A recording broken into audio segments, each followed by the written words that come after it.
This could be interesting. This is a first attempt at a bit of a vloggy thing on yet another different camera. I'm just out for a bit of a cycle round. I've come to the village of Conford, which is kind of between where I live in Headley and Liphook. Yeah, it's a really peaceful little place, lovely little village. I'm kind of sitting outside the village hall here, which is, yep, all around me. And if I just swing the camera around, I'm trying not to press any buttons here. I'm trying not to press too many buttons. I don't know if it's getting that or not. We shall see. We shall see. So yeah, this is kind of like the green here, and in a minute I'm going to cycle through to where there's kind of a lake type thing, and yeah, we'll stop there and take one or two more pictures. I have brought the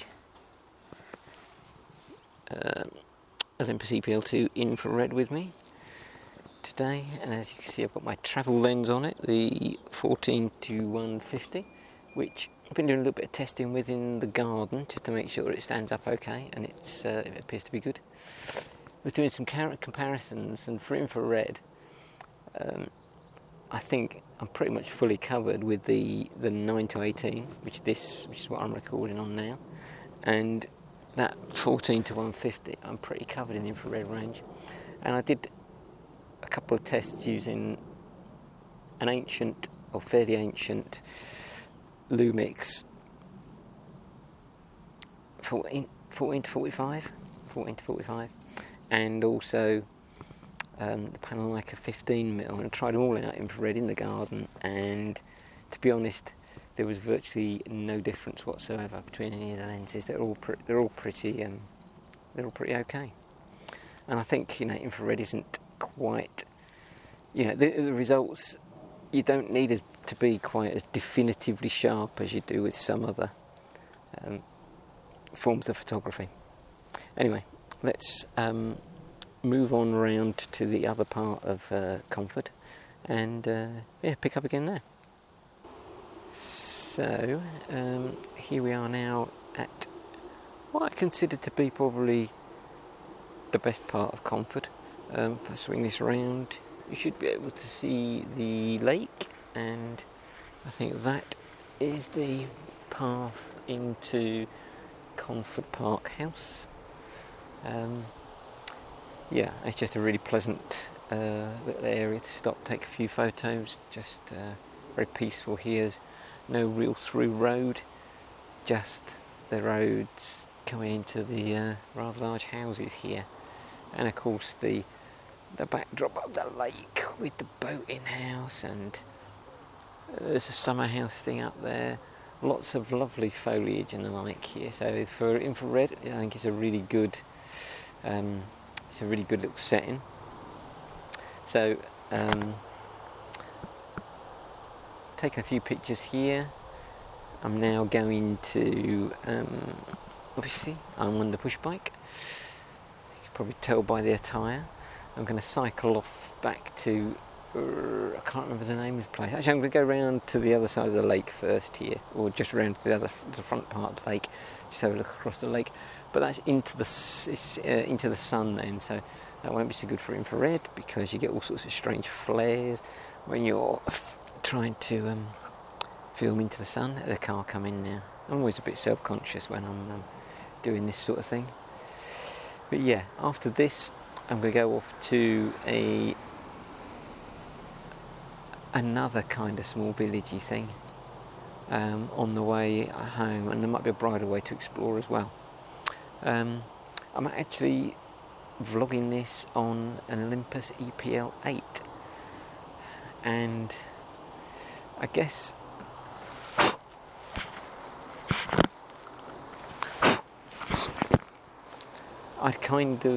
the reason I've got an E-PL8 is I'd kind of missed having a small Olympus that I could carry around since I sold the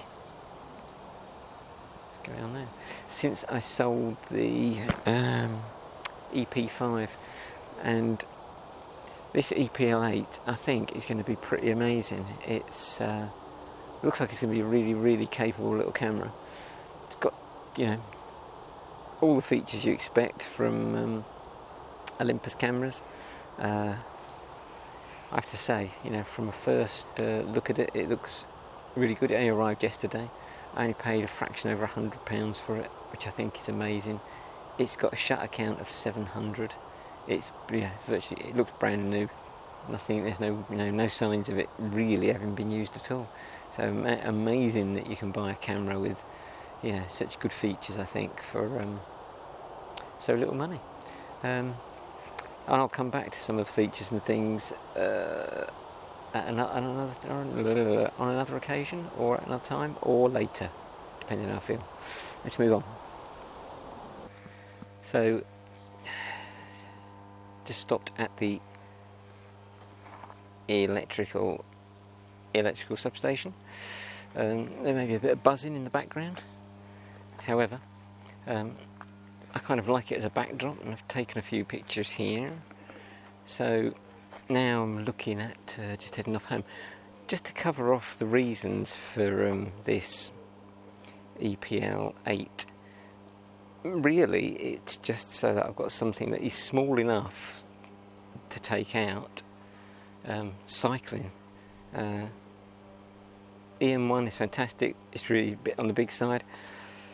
G80, again, if it's just for this, just for the vloggy bit, then that's too big, to be honest. I mean, it's great, but if I want to take an infrared camera as well, the E-PL2, then, you know, I'm looking at a sizable backpack to carry all that stuff around, whereas this E-PL8 is tiny. I'll take a couple of photos to drop into the vid on this, but it has, basically, in the internals of it, I believe it's the same as the EM10 Mark II. So it's got, you know, quite a lot of good features. It's got the live composite, and you know, so many things that you could, more things than you could possibly ever want, probably, in a normal camera. Plus, it does, you know, I'm hoping it's going to be good for the vlog thing as well, and that's partly because it's got this fully folding screen, so I can see exactly what's in screen and what's not. So hopefully, all good. So we'll see, and hopefully we've got some good infrared pictures from today, and maybe we'll even have one or two black and white pictures from today, because I've got this camera set to RAW and JPEG, and it's on a monochrome setting, as you can see. So we'll see how that goes as well. Let's hope it's good. The clouds here are looking really good, I have to say. I don't know if you can, I don't know if that adjusts, I don't know if that's going to, yeah, that's probably going to adjust okay. Yeah, got some really dramatic looking clouds today, which is good, as long as you don't get caught out in